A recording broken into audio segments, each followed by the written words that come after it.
जरा अपने बाबू का चेहरा भी दिखाओ। चलते रहिए बोला जी। मुंह दिखाई हमसे क्यों लोगे? मैं मेहमान हूँ ना, मुंह दिखाई। अच्छा मासी से मुंह दिखाई दे देंगे, जो कहोगे सो दे देंगे, लेकिन चलो चेहरा दिखा दो, किन पे गया है? हाँ दे दो। नकिया तो हौवे जैसे बाबूजी के अखियां हमारी के हो। नकिया तो हौवे जैसे बाबूजी के अखियां हमारी के हो। नकिया तो हौवे जैसे बाबूजी के अखियां हमारी के हो। नकिया तो जैसे बाबूजी के अखियां हमारी के हो।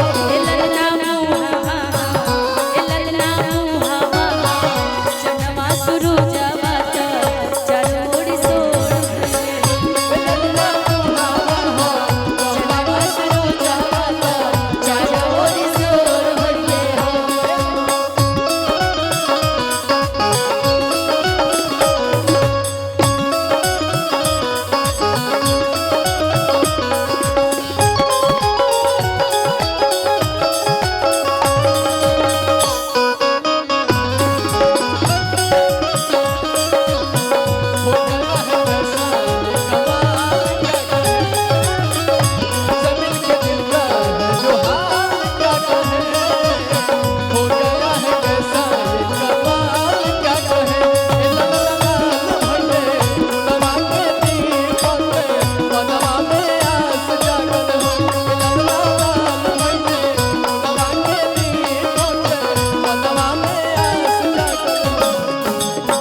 सासु सुहागिन बड़ भागिन अनधन लुटावेली हो।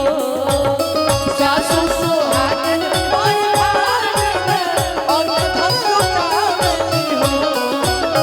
यहाँ बस गाने को फील करना है, पैसा नहीं मांगना है हम लोग। एक्टिंग है, अच्छा एक्टिंग है। सासू लोग दिल वाली होती है। दादी आई थी ना, 50 का दी थी भैया। और कौन में साउंड दीजिए, और कौन में? अच्छा फिर से दोबारा ले लेंगे। सासु सुहागिन बड़